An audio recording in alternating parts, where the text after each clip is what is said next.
अस्सलाम वालेकुम नाज़रीन, आप देख रहे प्रोग्राम ऐसा क्यों और मैं हूं आपकी मेज़बान ज़रियाब राजपूत। टॉपिक हमारा पुराना ही है, लेकिन हमारी तकलीफ़ जो है वो दिन ब दिन बढ़ती चली जा रही है।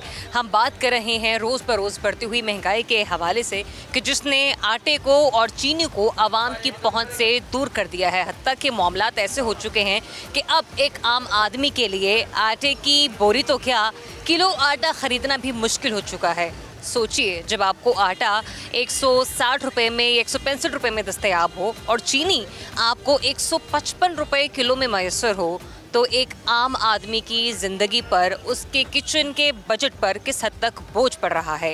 ये सब जानने के लिए अभी मैं मौजूद हूँ इस वक्त लाहौर की टाउनशिप मार्केट में। तो यहाँ पर कुछ रेडीबान हैं, कुछ लोग हैं कि जिनकी यहाँ पर दुकानें हैं, ठेले हैं, हर किस्म का फ़र्द जो है वो इस मार्केट में पहुँचता है अपनी ज़रूरियात के मुताबिक अशय खुरनोशो ख़रीदने के लिए। आइए उनसे जानते हैं कि महंगाई के इस दौर में वो अपना गुजारा कैसे कर रहे हैं। चीनी इस वक्त आपको पता है कि 155 रुपये किलो मिल रही है और आटा 160 रुपये किलो। गुजारा कैसा हो रहा है जब आप लोग ये चीज़ें खरीदने के लिए मार्केट जाते हैं? ये गुजारा हो ही नहीं रहा, ना चीनी ले सकते हैं ना आटा ले सकते हैं। कितने फैमिली में बंदे हैं? तकरीबन 8 बंदे हैं। 8 बंदे हैं। गुजारा कैसे होता है? बहुत ही औखा गुजारा हो रहा है। अब दिहाड़ी लगती है, किस तरह से मामला चलता है? हमारी दिहाड़ी है। अच्छा। किसी के पास काम कर रहे हैं तो 1000 में गुजारा ही नहीं होता। 1000 में गुजारा? 1000 का नोट जो है वो 100 के बराबर हो गया। अच्छा, हुकूमत ने चीनी का रेट दिया था 98 रुपए किलो, उसके बाद स्टे ले लिया शुगर मिल्स एसोसिएशन वगैरह ने। अब जाके ये जो चीनी है वो 155, 160 कहीं ना कहीं पर मिल रही है।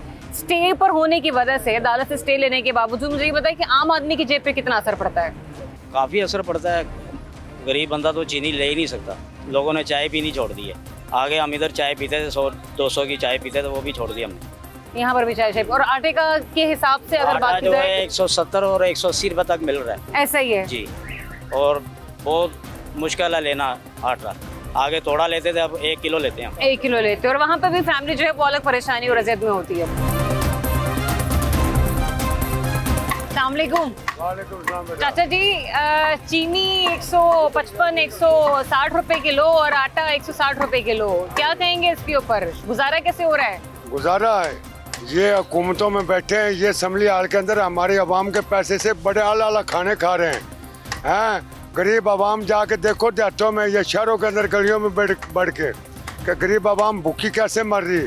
ये तो हमारा सब्र है। मुझे ये बताएं, पिछली हुकूमत में रिलीफ था गरीब आदमी को, इस हुकूमत में? पिछली हुकूमत में मुतमईन थे आप? बिल्कुल मुतमईन थे। भावलपुर जाता था मैं 550 रुपया किराया भर के भावलपुर जाता था। अभी 550 की जगह 1700 रुपया किराया भर के जा रहे हैं। भावलपुर के रहायशी? हाँ, भावलपुर के रहायशी हूँ। दिहाड़ी कितनी लग जाती है? दिहाड़ी यहाँ यकीन करो कि बड़ी मुश्किल से 700-800 रुपया। 700-800 रुपया रोजाना का कमाते हो? उसके लिए भी मेरे दोनों बच्चे आज 5 महीने हो गए, उनका 1 रुपए का काम नहीं रख रहा, मजदूरी नहीं मिल रही है। ये मेरे मुंह से कुछ सुनते हैं, ये किस चीज़ के हुक्मरान है? ये कहते हैं कि जी हम हुक्मरान, अब हमको एक तरफ से मार के, और फिर बिजली चोर कहते हैं। बिजली चोर तो ये खुद है, खुद चोरी असम्बली हाल का बिल भरते हैं या अपने घरों का बिल भरते हैं। ये कहे अवाम को कि ये बिल भरते हैं, मैं इनकी रीडिंग करके जाता हूँ, ये बिल भरे, फिर हम कहेंगे कि वाकई ये हमारे पैसों से हमारे को ये बना रहे अवाम को। अवाम आटा शुरू हो रही है। अस्सलाम वालेकुम। वालेकुम अस्सलाम। इस वक्त चीनी 150 रुपए किलो, आटा 160 रुपए किलो, किचन में गुजारा कैसे हो रहा है? मैं आपको बता नहीं सकती, आप यकीन करें। 4-4, 3-3 बच्चे जिनके हैं, 5 बच्चे हैं, 6 बच्चे हैं। ये जो एसी में ईवानों में बैठने वाले, क्या जाने हमारा दुख, कोई भी नहीं जानता। ये बाबा जी से आपने सुन लिया इनका दुख, जो सुबह से शाम तक रेड़ी में जो 200-300 बचत करके जाते हैं। जो बिजली का इन्होंने हम पे इतना तूफान जो डाला है, एक 200 यूनिट के, और कितने 200, इंडिया 300 यूनिट फ्री देता है, और इन्होंने हमें पागल बना के रख दिया है। आप यकीन करें, हमारा जीना अजाब कर दिया है। आटा महंगा, इतनी महंगा आटा कि आप गरीब आदमी जो अपने बच्चों को 2 टाइम रोटी खिलाता है, वो रोटी खाना भी इन्होंने हराम कर दिया हमारा। कैसे गुजारा हो रहा है? अस्सलाम वालेकुम। मेरी बात सुने, जिनके तो हालात अच्छे हैं, जो नौकरियां कर रहे हैं, जिनके बाल बच्चे सही कमा रहे हैं, उनका तो गुजारा हो रहा है।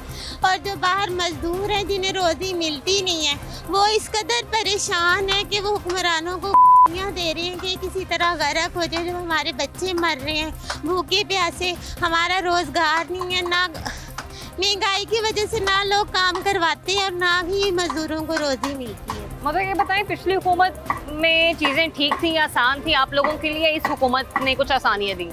सबसे अच्छी हुकूमत ज़ौलत की थी, PTI वालों की थी। उसके बाद जो भी हुकूमत आई है ना, उसने बस अपना ही भरा। किचन का जो बजट है, घर का किचन, उसको चलाना कितना मुश्किल हो गया? बहुत ज़्यादा मुश्किल है, बहुत ज़्यादा। मेरे जो हस्बैंड हैं इनकी मतलब 25,000 सैलरी है, 15 तारीख के 10-15 तारीख होती है ना, तो वहाँ वेले हो जाते हैं। तो फिर मतलब बहुत ज़्यादा मुश्किल का सामना। कितने बच्चे हैं? 3 मेरे बेटे। माशाल्लाह। अच्छा मुझे ये बताइए, बच्चों की फीसें निकालना कितना मुश्किल हो जाता है? बहुत ज़्यादा मुश्किल है, बहुत ज़्यादा। पिछले हुकूमत से इस हुकूमत का मवाजना करें, कुछ बेहतरी नजर आती है? नहीं नहीं। आटा 160, चीनी 150 रुपए किलो। मुझे बताएं, किचन का बजट कैसे मैनेज कर रहे हैं आप लोग? बस कर ही लेते हैं, अब क्या करें, महंगाई इतनी ज़्यादा हो गई है, कोई ना कोई तो करना पड़ता ही है इंसान। घर में भाई होंगे या शौहर होंगे या वालिद साहब होंगे? हस्बैंड है माशाल्लाह, वो भी क्योंकि पहले भी ग्रोसरी के पैसे दिया करते होंगे, अब भी देते होंगे, तो मैनेज नहीं, वैसे वो खुद ही लेके आते हैं, खुद ही लेके आते हैं, सामान लेके आते हैं। जैसे ही उनको पैसे की बचत होती है, इसी तरह डेली लेते हैं हम।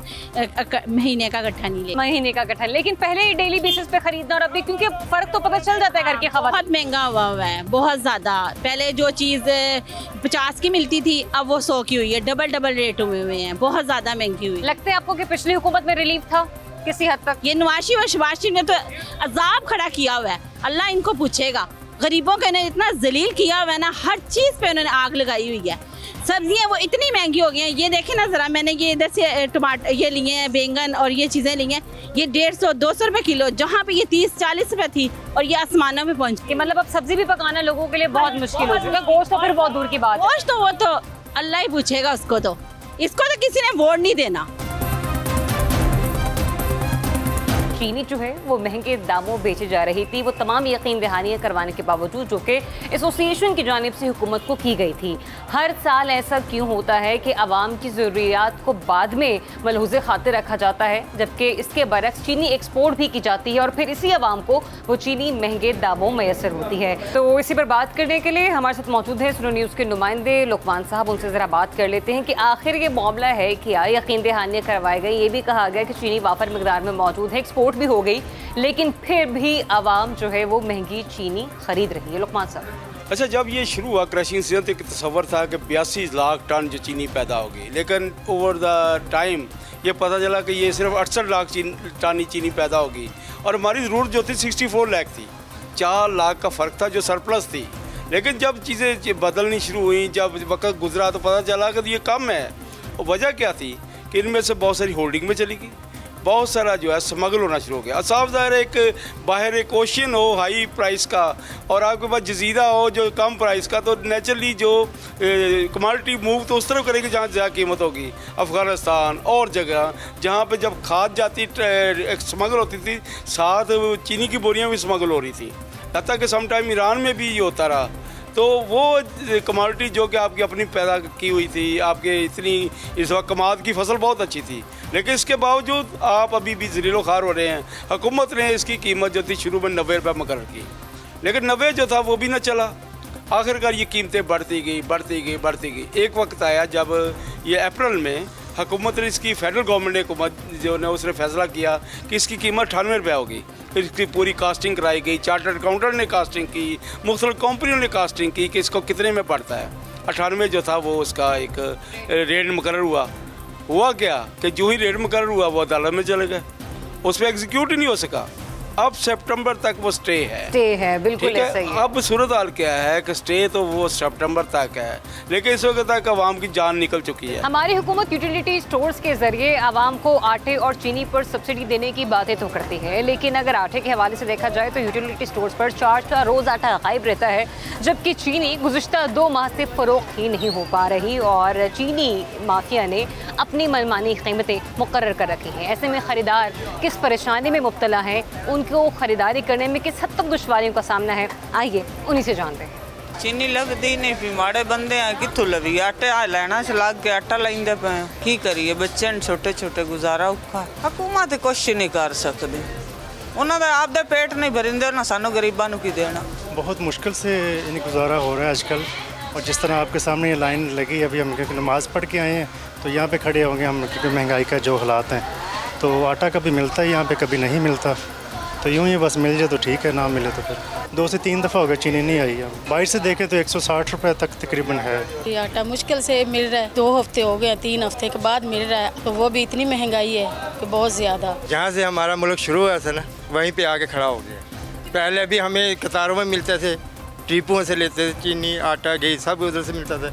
अब भी यही बात है, 3 हफ्ते हो गए चीनी नहीं आ देखी इधर। बात सिर्फ लाहौर की नहीं है, कराची तक खैबर और कोयटा तक कश्मीर, आटे और चीनी की कीमतें आउट ऑफ कंट्रोल हैं। बुनियादी जरूरियात जिंदगी के होशरुबा निरखों पर दूसरे शहरों में बसने वाले अवाम क्या रद्द अमल रखते हैं, आइए उन्हीं से जान। 200 रुपये घर से उठाते हैं, 3 रोटियां मैंने लेने जा रहा हूँ, ये पैसे मेरे हाथ में 75 रुपये की तो रोटी हो गई। अब बताओ किराया कहाँ से दे, आटा कहाँ से ले, सब चीज़ों पे आग लगी हुई है। बच्चों को कैसे रखें, घी, शक्कर, चीनी, ये सब बुनियादी है, और यही चीज़ें हमारे को नहीं मिल रही है, तो जीने का तो हमारे को कोई हक नहीं। आटा बहुत महंगा, हर चीज़ एक्सपेंसिव है। बस ये गवर्नमेंट को चाहिए कि कुछ थोड़ा सा इसमें रिलीफ दें, और आम आदमी तो पिस के रह गए। गंदम अपनी फसल है, सब कुछ है, हर कुछ होता है। पंजाब में रेट कुछ है, कराची में कुछ और है, अजीब सिलसिला है। ये बच्चों को पालना बड़ा मुश्किल हो गया है। चीनी और आटा ये तो ज़रूरत की इस्तेमाल की चीज़ें हैं, और सरकार से दरख्वास्त है कि ये सब चीज़ें वापस सस्ती करें। आटा महंगा हो गया, चीनी फिर 160 महंगी हो गई, तो ये गरीब लोग, गरीब आवाम जो है ये क्या करेंगे,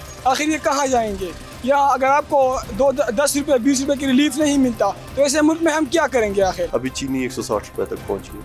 अभी हम लोग सुनते हैं कि भाई स्मगलिंग हो रहा है, जब महंगा होता है स्मगलिंग हो रहा है। आटे के यही हाल है, बाकी चीज़ें सारे इतनी चीज़ें इतने महंगे हो रहे हैं, गरीब बेचारा बिल्कुल गुजर बसर ही मुश्किल हो रहा है। और दिन ब दिन देख ले चीनी आटे के भाव कहाँ से कहाँ तक पहुँच गए। 1 आध साल में जो है ना वो कीमत तकरीबन दुगनी से तिगनी हो गई है, तो गरीब का जीना बहुत मुश्किल हो गया है। महंगाई की हुहाकार मची है, सख्त घड़ी है, जान पर पड़ी है। हुकूमत ऐसे में कर क्या रही है, ये सब कुछ आपको बताएंगे, लेकिन इस ब्रेक के बाद। जी वेलकम बैक नाज़रीन, टीम सुनो इस वक्त आपको लेकर पहुंचे हैं लाहौर के इलाके नवाकोट में, जिसके अतराफ में गुलशन रावी का एरिया भी पड़ता है। थोड़ा सा आगे चले जाए तो चौकी टीम खाना पड़ता है, और गिरदो नवा में कुछ कच्ची आबादियां भी मौजूद हैं। और ये अंदरून शहर के कुछ वो इलाके पड़ते हैं कि जहाँ पर ऐसे लोग रहते हैं कि जिनका तर्ज ज़िंदगी जो है वो सतह गुर्बत से बहुत नीचे है। मतलब यानी कि मुतवस्सित तबके के लोग इन इलाकों में रिहाइश पजीर हैं। ऐसे में आटे, दाल, गंदम, चीनी, चावल के रेट क्या हैं, दुकानदार मनमानी कीमतें किस तरह से वसूल कर रहे हैं, प्राइस कंट्रोल कमेटियां अपना किरदार किस हद तक अदा करते हुए नजर आ रही हैं। सब पर न सिर्फ बात होगी बल्कि आज आप और हम मिलकर ये जानने की कोशिश करेंगे कि क्या इन दुकानों पर सरकारी लिस्ट आवेजा है भी या नहीं। लेकिन इससे पहले मैं आपका तारुफ करवा दूं, हमें ज्वाइन कर रहे हैं प्राइस कंट्रोल मजिस्ट्रेट जनाब मुदस्सिर गुजर साहब। उनसे ये जानते हैं कि सरकारी लिस्ट आवेजा ना करने का क्या जुर्म होता है, और मार्केट में गंदम हो, आटा हो, चावल हो, चीनी हो, इनके निर्ख हुकूमती सतह पर किस तरह से मुकर्रर किए जाते हैं, इसका तरीकाकार क्या होता है? मुदस्सिर साहब जी अस्सलाम वालेकुम, थैंक यू सो मच। अच्छा, इसमें ये है अभी हम विजिट करते हैं डिफरेंट शॉप्स को, जिसमें आटा या चीनी या अदर जितनी भी इंस्ट्रूमेंट एसेंशियल आइटम्स है जितनी भी, उनको अगर तो सरकारी रेट लिस्ट जो गवर्नमेंट ने नोटिफाई की है अगर वो आवेदा नहीं है तो डेफिनेटली जो एज पर लॉ उनकी वायलेशन होगी, उसमें उनको फाइन होगा, FIR होगी, बट समय जो गवर्नमेंट ने उसको डिस्क्राइब किया हुआ है। ठीक है, आप चलें, आपको विजिट करवाते हैं डिफरेंट शॉप। आटा मौजूद है आपके पास? कितना स्टॉक पड़ा हुआ आटे का? आटा का होगा तकरीबन 100 और समथिंग बैग होगा, 120-30। 120 और बड़े छोटे मिलाकर। ठीक है, और चार्ज क्या चार्ज कर रहा है उसमें? 20 kg का क्या? 1350 रुपये है 10 kg का, और जो है 20 kg का 2700 रुपये। 2700 रुपये, हाँ। तो सेल कितनी डेली की? आजकल तो बहुत स्लो है। क्या रीज़न है उसकी? रीज़न 2700-2800 एक बंदे की मजदूरी का देखें ना आप। एक बंदा जिसके 4 बच्चे हैं वो तीसरे दिन में तो आटा का थैला खा जाता है बेचारा। वो तीसरे दिन तो बेचारा आटे का थैला खा जाता है, पूरा घर काम करता है, फिर जाके वो बेचारा मैनेज करता है किसी तरीके से। 2800 रुपये का 2700 रुपये का थैला बहुत बिग अमाउंट है। ऐसा ही है। और चीनी का क्या आपके पास? चीनी जो है वो कल से जो ड्यू चल गए हैं पीछे, वो हो गए हैं 140। पीछे यानी कि, लेकिन अभी जो हमारे पास पहले वाला स्टॉक पड़ा वो 130 में हम सेल कर रहे हैं, लेकिन उसमें भी लॉस है। उसमें भी लॉस है। प्याज की ओवर चार्जिंग जनाब, ये हम जी प्याज तुलवा कर लेकर आते हैं 250 रुपये मंडी से अच्छा तुलवा कर लेकर आते हैं। नहीं, गवर्नमेंट जब ये नोटिफाई करता है सुबह जब रेट लिस्ट निकलती है तो वो मंडी से निकलती है ना। नहीं, मंडी वाले अगर इस रेट दिए ना तो आप मंडी से जाकर आपने ये रेट लिस्ट को इस तरह मतलब फोल्ड करके क्यों रखा हुआ है, ये डिस्प्ले क्यों नहीं किया हुआ यहाँ, ताकि कोई आवाम आती है, मैं आता हूँ लेट्स को खरीदने के लिए, तो मुझे पता तो ना आज प्याज का रेट ये है, तो जब उसको आप फोल्ड करके रख देंगे तो मुझे कैसे पता चलेगा कि इसका रेट क्या है।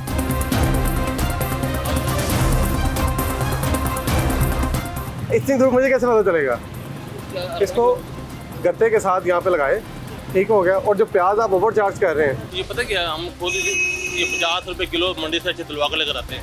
नहीं सर, ऐसा नहीं होता, मंडी से लेकर आते हैं मुल्तान चौकी से। सर 40 रुपए किलो तो रेडियो में बिक रही है, मंडी से कैसे 50 रुपए? बेटा मेरी बात है, वो कट्ठा लेकर आते हैं और बोरियों के हिसाब से, वो दागी प्याज होता है, वो सामने बेच रहा है, वो अब अच्छा प्याज लेकर आ रही है। अच्छा मैडम, इंपोर्टेड प्याज लेकर आ रहे हैं कहीं से? और बेटा ये प्याज हम तुलवा कर अच्छा लेकर आते हैं।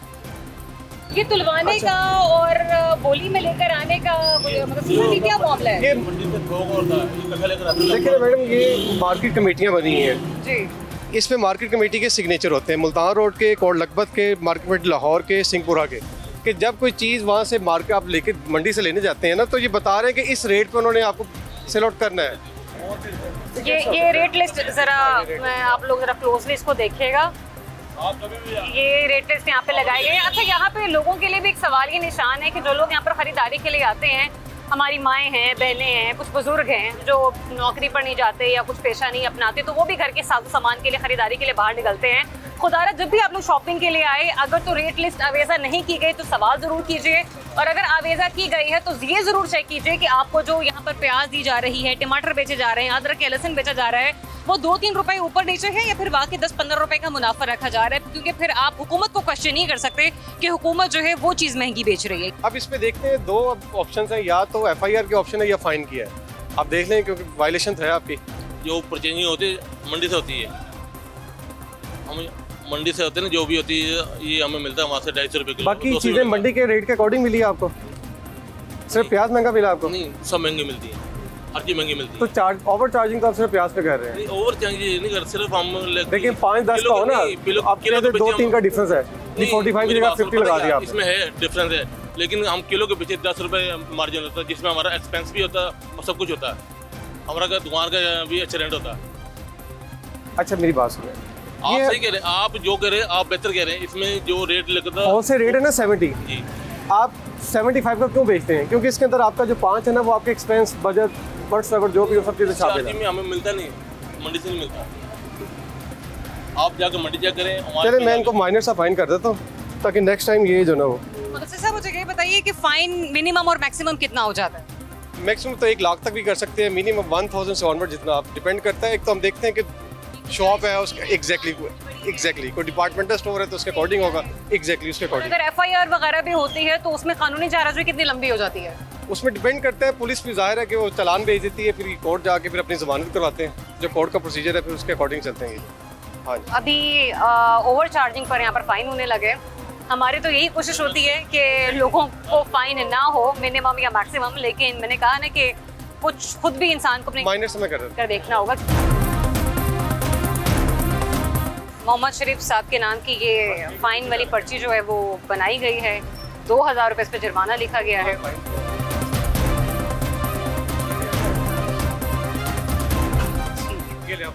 ये पर्ची है जो कि अभी भी काटी गई है और मुदस्सिर गुजर साहब ने खुद ये फाइन जो है वो जनरेट किया है। देखिए, जिसके बारे में हम लोग बात कर रहे थे कुछ वक्त पहले कि बहुत सारे लोग ऐसे कि जिन्हें पता चल जाए कि रेड पड़ रही है वो भाग जाते हैं या फिर अपना उल्लू सीधा कर लेते हैं। तो यहाँ पर तो दुकानें बंद कर दी गई हैं, शटर गिरा दिए गए हैं और मैं हैरान हूँ, आज तो ऐसा भी नहीं कि कोई पब्लिक हॉलीडे हो। रोटी 100 और पेड़ा 120, 110 एक और चेक कर 112। मतलब इनके नान के पेड़े भी छोटे हैं और रोटी के पेड़े भी छोटे हैं। वजन कम है, वजन कम है यहाँ। ठीक है। बुलाएं यार, कौन है आपके इधर? कौन है कैश? आप हैं? आपका यार एक मिनट,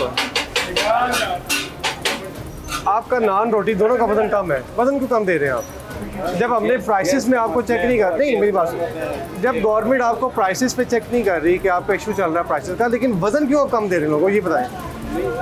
थोड़ा गैस कम आ जाता है। नहीं पेड़ा भी पूरा नहीं है यार, पेड़ा भी पूरा नहीं है, बात नहीं समझ रहे आप। पेड़ा 120 होना चाहिए। आप बताएं, FIR करनी है, फिर फाइन कर दें। जो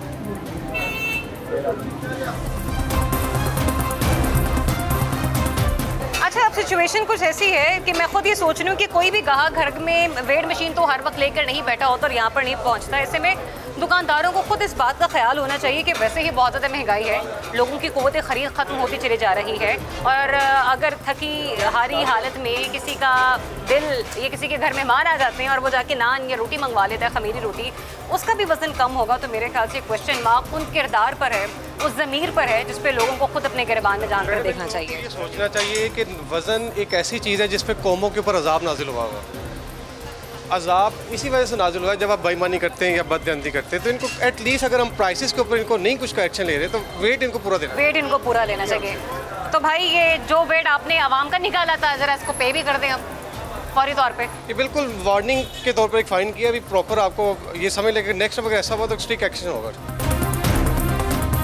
आप कहते हैं आटा महंगा मिल रहा है, हमने रोटी महंगी बेच रही है, हमने रोटी की कीमत नहीं चेक की। हम ये कह रहे हैं चेक की, पहले चेक करें ना, आटा कितने का मिल रहा है, लाख रुपए अभी बिल पे किया है, रोटी कहाँ से लाएंगे, किसी की बोटियां उतारेंगे। सुन तो ले, अगर आप 25 रुपए रोटी चार्ज कर रहे हैं, नान दे रहे हैं, किसने कहा 25 रुपए की रोटी चार्ज हो? नान कितने का दे रहे हैं? 25 रुपए का। हाँ, तो मैं वही नान कर रहा हूँ। अब उसका वजन तो आपको इन चीजों का पता है, आपको नहीं पता कि क्या हो रहा है पूरा दिन में? बताए ना, मैं आपको डाटा देता हूँ, लाख रुपए कहाँ का बिल है, जब पूछो वो कनेक्शन उतार देंगे। आप तो आगे फाइन कर रहे हैं, किस चीज का फाइन कर रहे हैं आप? आपको पता है इधर खर्चे कितने हैं? आप इधर बैठे हो, इधर के पैसे नहीं निकलते। आपको इन चीजों का पता है? एक दुकान का कहाँ से लाएंगे? और हमारी जायदादें चल रही हैं, हमारे कौन से बाहर के? आप अगर हुकूमत को क्वेश्चन करें, हुकूमत अपना काम, हुकूमत को क्या कहें? हुकूमत किसी की सुनती है? पहले ये बताइए। हुकूमत किसी की सुनती है? ये चाय का हम 40 रुपए का देते हैं, बताएं 150 रुपए किलो चीनी है, दूध है 200 रुपए से कम है, लाख रुपए कहाँ से लाएंगे हम पैसे? हम अपना घर बंद कर देते हैं, फिर यही करेंगे। हर आदमी अपना काम कर, लाख रुपए बिल पे किया, अगर नहीं कर रही तो ये हुकूमत अपना काम नहीं कर रही, हमारे से वादे कर करके हुकूमत कौन सी है? पहले बताएं। PTI कोई भी आती है, अपने पैसे निकालती है, चली जाती है। कौन से है जिसके पास पैसे नहीं है? ये जो खाते हैं उनका पैसे हम देते हैं, बताएं ना, ये कहाँ से आते हैं इनके पैसे? रिकॉर्ड आटे और चीनी की पैदावार के बावजूद आटे और चीनी की कीमतें आसमान से बातें कर रही हैं। ऐसा क्यों है, ये आपको बताएंगे एक ब्रेक। जी वेलकम बैक नाज़रीन, इस वक्त मैं मौजूद हूँ पाकिस्तान फ्लोर मिल्स एसोसिएशन के ऑफिस के बाहर, और यहाँ पर पहुँचते साथ ही मेरे जहन में बहुत सारे सवालात हैं और बहुत सारे ऐसे आदाद शुमार हैं जो कि गवर्नमेंट की तरफ से हमें पहुँचाए गए, जिसको सुनने के बाद हमें ऐसा लग रहा था कि वाकई इस बार तो कुछ अच्छा होने वाला है, क्योंकि स्टैट्स कुछ यूँ बताए गए थे कि बम्पर क्रॉप हुई है और गुज़िश्ता 10 सालों का रिकॉर्ड तोड़ा गया है। जी हाँ, कहा यह भी गया कि 2,75,000 टन इस बार गंदम की प्रोडक्शन हुई है। लेकिन बदकिस्मती से ये देखिए कि इस वक्त पाकिस्तान में जो 20 किलो आटे का थैला है वो अब हमें 3200 रुपये में मिल रहा है। ऐसा क्यों है? इन चंद सवालों का जवाब लेने के लिए हम पहुंचे हैं chairman Pakistan flour mills association के ऑफिस, और जानते हैं आसिम रजा साहब से कि क्या आने वाले दिनों में इंपोर्ट के अलावा कोई दूसरा हल नहीं है कि पाकिस्तान को इस बहरानी कैफियत से बाहर निकाला जाए। आइए लेकर चलते हैं। Chairman Pakistan floors mill association जनाब आसिम रजा साहब हमारे साथ मौजूद हैं, तो ज़रा उनसे वो चंद सवालों के जवाब ले लेते हैं जो आपके जहनों में भी हैं, मेरे जहनों में भी हैं, और हर वो पढ़ा लिखा इंसान जो कि जानना चाहता है कि वो इतनी महंगी रोटी या इतना महंगा निवाला अगर पेट में डाल रहा है तो उसका जिम्मेदार कौन है, ये जानना बहुत ज़रूरी है। बहुत शुक्रिया आपका आसिम रजा साहब अपना वक्त देने के लिए। फरमाइएगा, जो ये दावा किया गया था कि बम्पर क्रॉप है, रिकॉर्ड प्रोडक्शन है गुज़िश्ता 10 सालों के एतबार से अगर देखा जाए, फिर क्या वजह है कि आज भी हम 20 किलो आटे का थैला अब हज़ारों में जाके ख़रीद रहे हैं? 3000 से ज़्यादा तजावुज़ कर गई एक आटे के थैले की बोरी। देखिए, जो था ना फेडरल गवर्नमेंट की तरफ से कि हमारी बम्पर क्रॉप है, उसमें उन्होंने असेसमेंट की थी कि अगर पिछले साल जितने रकबा जो उनसा है वो ज़ेर काश्त है तो पर एकड़ यील्ड अच्छी आई थी। अच्छा 10 से 12 मन 15 मन तक का इजाफा था। तो अगर नंबर ऑफ एकर्स इनटू जो प्रोडक्शन एट एवरेज आ रही थी हम वो देखते तो इसमें कोई शक नहीं है कि हमारी बम्पर क्रॉप थी। सही। लेकिन जब आदाद शुमार बाद में दोबारा चेक किए गए तो उसके अंदर ज़ेर काश्त रकबा कम है। लोग डाइवर्सिफाई हुए मेज़ की तरफ, अपना सरसों की तरफ, इस तरह 2-3 चीज़ें थीं जिसकी वजह से ज़ेर काश्त रकबा कम है। और वो जो रिज़ल्ट्स हम एक्सपेक्ट कर रहे थे कि हमारी 2,80-85 लाख टन गंदम है, ऐसा नहीं। अगर हम स्पार्को को देखें तो वो चूँकि सेटेलाइट के थ्रू देखता है, वही वफाक का इदारा है, तो वहाँ पे जो आदाद शुमार आ रहे हैं वो 2,42 लाख टन के। अच्छा। प्लस माइनस 2-4 लाख टन हो सकता है, वो एग्जैक्ट अब उनके पास फिगर आ गई होगी। 2,42 लाख टन। अगर हम इसको 2,45 भी कर लें तो हमारी जो ज़रूरत है दैट इज़ 2,80-82। सही। अब अगर उसके अंदर देखें तो फिर हमारे पास 30-35 लाख टन का शॉर्टेज हमारे पास। अच्छा, उसमें अगर हम देखें तो हमारे पास मौजूद है कैरी फॉरवर्ड जो पास्को के पास है, तो उसके अंदर हमें जो what we need to import is that is around 25 lakh tons, जिसका हमारी एसोसिएशन ने लेटर भी लिखे कि हमें प्राइवेट सेक्टर में इंपोर्ट करने की इजाज़त दी जाए, कुछ सरकारी तौर पे अपनी फूड सिक्योरिटी के लिए। तो पेमेंट प्लान आप अभी हमारे साथ शेयर कर रहे हैं, आपको लगता है कि इस पर उस तरीके से वर्किंग हो पाएगी? क्योंकि अभी तो हमारे अपने सूबों की रिक्वायरमेंट्स पूरी नहीं हो रही हैं ओवरऑल अगर हम लोग बात करें। देखिए, अभी एक समरी जो वफाक के अंदर मूव हुई थी वो ये थी कि 10 लाख टन सरकारी तौर पे गवर्नमेंट मंगवाएगी TCP के थ्रू, और 9 लाख टन प्राइवेट सेक्टर को अलाउ किया जाएगा कि वो मंगवा लें एज पर नीड जैसे जैसे। तो मैं समझता हूँ अगर वो मुल्क में आएगी तो उससे आटे के रेट्स, गंदम के रेट्स स्टेबल रहेंगे। ये जो राइज एक स्टार्ट हुआ है इसमें हुकूमती पॉलिसियों का अमल दखल है। इंपोर्ट होने के बाद ये ज़्यादा आवाम की क़ुव्वत खरीद से बाहर नहीं हो जाएगा सारा मामला? इंटरनेशनल मार्केट कम है, अगर हम बाहर से मंगवाते हैं और इसमें तो हमें GDP का रेट भी देखना पड़ेगा ना अगर इंटरनेशनल मार्केट में हम बात करें। देखिए, मैं ये गुजारिश कर रहा हूँ कि अगर इंटरनेशनल मार्केट से हम इंपोर्ट करें तो $260 में अगर हमें गंदम आए तो हमें आप ये समझ लीजिए कि कराची पहुँच ये 28 से 2900 रुपये की पड़ेगी। रज़ा साहब, एक लोगों के जहनों में ये भी सवाल है कि हमारी बहुत सी गंदम अफ़गानिस्तान की स्मगल हो रही है, इसमें फ्लोर मिल एसोसिएशन का मौक़िफ़ क्या है? ज़रा आपकी ज़बानी अगर आवाम तक पहुँच जाए। देखिए, मैंने जिस तरह पहले कहा कि अगर हम बाहर से इंपोर्ट करें तो हमें सस्ती गंदम आती है, वो है कैनेडियन, ऑस्ट्रेलियन या इस साइड से। अच्छा। जो अफ़गानिस्तान को फीड कर रहा है दैट इज़ काज़किस्तान, और काज़किस्तान की वीट सबसे लो प्राइस पे है इस टाइम भी 160 से $180 काज़किस्तान। ठीक है। उसका आटा जो बन के इस टाइम पे अफगानिस्तान में आ रहा है उनके पास ट्रेन का रास्ता है जी, एंड पिछले 10 सालों से वही फीड करते हैं। जो लास्ट एक्सपोर्ट भी हुई थी हमारी 2015 में, वो सब्सिडी के साथ हुई थी। अच्छा। उस टाइम तो रेट कम थे हमारी गंदम के, ये रेट ही नहीं थे। उस टाइम भी सब्सिडी के साथ गई थी। सही। उस टाइम $100 रेट था काज़किस्तान का। इस टाइम पे काबुल में 2000 रुपये का 20 किलो थैला बिक रहा है। If we want we can have atta from Afghanistan, मतलब हम वहाँ से इंपोर्ट ले सकते हैं अगर हम करने पर आए तो। ठीक, बजाय इसके कि हमारी गंदम वहाँ पे स्मगल नहीं हो रही। नहीं हो सकती, हो ही नहीं सकती, पॉसिबल ही नहीं, हम कहीं पे भी नहीं बेच सकते। अच्छा। हम मंगवा सकते हैं हर जगह से। इस टाइम दुनिया में सबसे महंगी गंदम इस टाइम पाकिस्तान में। हालिया बहरान की अगर हम लोग बात करें, आपको लगता है कि किसी सूरत भी ये टल सकता है? आटे की कीमत में कमी वाक़ई हो सकती है? देखिए, इस टाइम पे जो इशू है ना वो है कि गवर्नमेंट ने 2200 से 3900 रुपया रेट किया, इसमें तो कमी नहीं लाई जा सकती। ठीक। अनलेस कि गवर्नमेंट को स्पेशल पैकेज कुछ करे, वो हालात नहीं है। उसमें ये किया जा सकता है कि आप टारगेटेड सब्सिडी जिस तरह बेनज़ीर इनकम सपोर्ट प्रोग्राम में पैसे दिए जाते हैं, उसमें सिर्फ आटे की मादमे को 1000 रुपया 1500 रुपया दे दिया जाए उन टारगेटेड लोगों को जो अफोर्ड नहीं करते। सब्सिडाइज रेट दे दिया जाए, नहीं मतलब पैसे दे दिए जाए and they can buy from open market. लेकिन इसके अलावा अगर हम देखें तो कोई और ऐसा रास्ता नहीं यहाँ ये हो सकता है कि जो 2600 में मिलना है आटा वो 3900 में ना जाए, वो 3000 में ना जाए, उसको वहाँ पे लिमिट किया जा सकता है नेक्स्ट टाइम ऐसा ना हो, इसके लिए आपको लगता है कि कोई हुकूमती पॉलिसी तश्कील होनी चाहिए? क्योंकि हम लोग अपने माइंड में एक अलग कैलकुलेशन रखेंगे कि हमारे पास इतना एरिया है, हमने उसमें इतनी गंदम उगानी है। ये भी तो हो सकता है कि अगर आज कोई स्टेप ना उठाए गए, आज फर्ज करें अगर आपकी 30% आपने अपने एरिया में सरसों या मकई या जो वटेवर आपने काश्त किए, कल को वो 40 to 45% भी जा सकती है और अगले साल आप और मैं बैठ के फिर यही गुफ्तगू कर रहे होंगे। देखिए, चंद छोटी छोटी चीज़ें हैं जो हर दफ़ा हर साल हम डिस्कस करते हैं, जिसमें सबसे पहले सीड है। ठीक है, सीड पे कोई अपना इस टाइम पे डेवलपमेंट पे कोई काम नहीं हो रहा। आपके पास बहुत सारे इदारे मौजूद हैं लेकिन इस पे काम नहीं है। एक दूसरा, सिंध का पर एकड़ यील्ड ज़्यादा क्यों होती है? क्योंकि वो सर्टिफाइड सीड जो है ना उसकी सोइंग करते हैं। पंजाब में हम घर में जो दाने पड़े होते हैं वो कहते हैं यार 5 मन डालने हैं 10 मन डालने, लेकिन they can not give that result जो सर्टिफाइड फीड देता है। पंजाब में हमें एजुकेट करने की जरूरत है कि हम लोग सर्टिफाइड सीड लगवाएं। एक दूसरा, जैसा मकई के अंदर आप बाहर से इंपोर्ट करते हैं सीड और आपकी पर एकड़ यील्ड जो सी है वो 100 मन से ज़्यादा हो चुकी है। पंजाब में आप या पाकिस्तान में आप एक दफ़ा हाइब्रिड सीड मंगवा लें बस। आप वैसे भी तो 20, 25, 30 लाख टन गंदम इंपोर्ट कर रहे हैं ना, उसकी जगह पे आप सीड मंगवाएं। आप देखें रिजल्ट क्या आता है।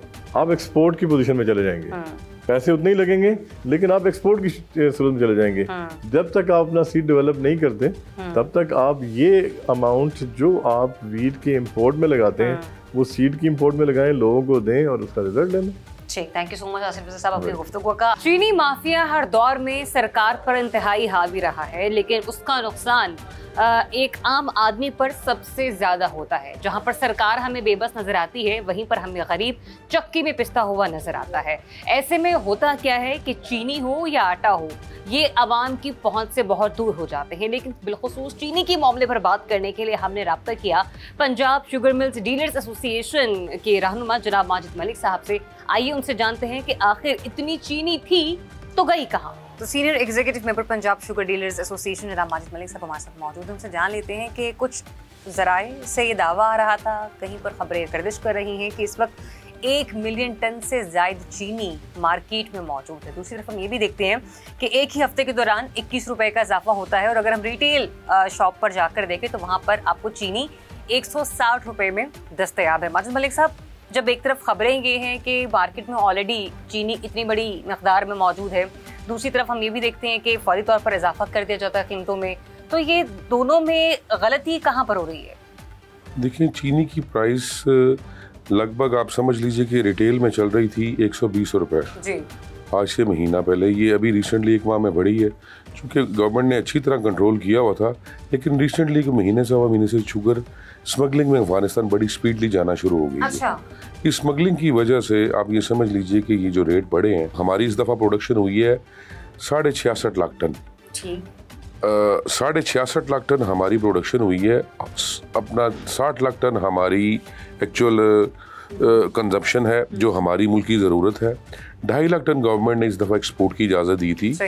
अप्रैल मई में शुगर वो एक्सपोर्ट हुई है और मामला बड़े स्मूथली चल रहे थे, और लेकिन थोड़ा सा ये महीने से कोई 30-35 दिन से थोड़ा अफ़गानिस्तान शुगर स्मगल होना शुरू हो गई। इस वजह से रेट जो है ये जो 25-30 रुपये केजी का इजाफा हुआ है, वो सिर्फ ये वजह है कि, लेकिन अभी भी जो स्टॉक्स मौजूद हैं, मैं रिपीट कर रहा हूँ, जो अभी भी फिजिकल स्टॉक्स मौजूद हैं आज की डेट में, वो आप ये समझ लीजिए तकरीबन 27 लाख टन चीनी मौजूद है पाकिस्तान में, बाकी बैलेंस। अच्छा। जिसमें पंजाब में 17,60,000 टन है, ठीक है, सिंध में 7.25 लाख टन है, सही, KPK में 2,15,000 टन है। ये तकरीबन 27 लाख टन चीनी है और ये चीनी अभी भी ये जो मौजूद चीनी ये इट्स सफिशिएंट, ये मतलब, लेकिन अनटिल एंड अनलेस के ये चीनी स्मगल ना हो, मजीद स्मगल ना हो, इसलिए इसको गवर्नमेंट को सख्ती से इस चीज़ को देखना चाहिए, इसके ऊपर एक्शन लेना चाहिए। शुगर डीलर्स एसोसिएशन ने अपने तहफ़्फ़ुज़ात जब इस पर बयान किए हों या किसी हायर अथॉरिटी से आपकी इस पर गुफ्तगू हुई हो, तो क्या वहाँ से क्या मौक़िफ़ सामने आया? देखें, उन्होंने आगे भी, आज आप ये समझ लीजिए तकरीबन 2-3 महीने पहले थोड़ा सा ये इशू भी शुरू होने लगा था। अच्छा। लेकिन गवर्नमेंट ने अच्छी तरह उस मौके के ऊपर प्राइम मिनिस्टर साहब ने, शहबाज शरीफ साहब ने एक सख्त एक्शन लिया और जिस वजह से जो है ये रुक गया। अगर अभी भी गवर्नमेंट इस चीज़ को अच्छी तरीके से इसको कंट्रोल कर लेती है, शुगर स्मगल नहीं होती। सही। तो मैं आपको ये बिल्कुल अपना क्या उसे कहते हैं ऑन द रिकॉर्ड कह रहा हूँ, जो स्टॉक्स मौजूद हैं, जो हमारी कंजप्शन है, चीनी 2-2.5 लाख टन चीनी बच रहेगी।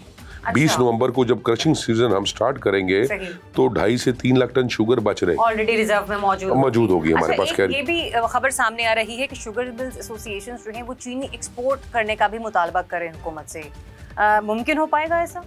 नहीं, मेरा नहीं ख्याल वो मुतालबा उन्हें मतलब वो कर रहे होंगे। अगर वो कर रहे हैं, मेरे नॉलेज में तो नहीं है, लेकिन उन्हें वो करना नहीं चाहिए, क्योंकि चीनी 2.5 लाख टन एक्सपोर्ट कर दी है हम लोगों ने।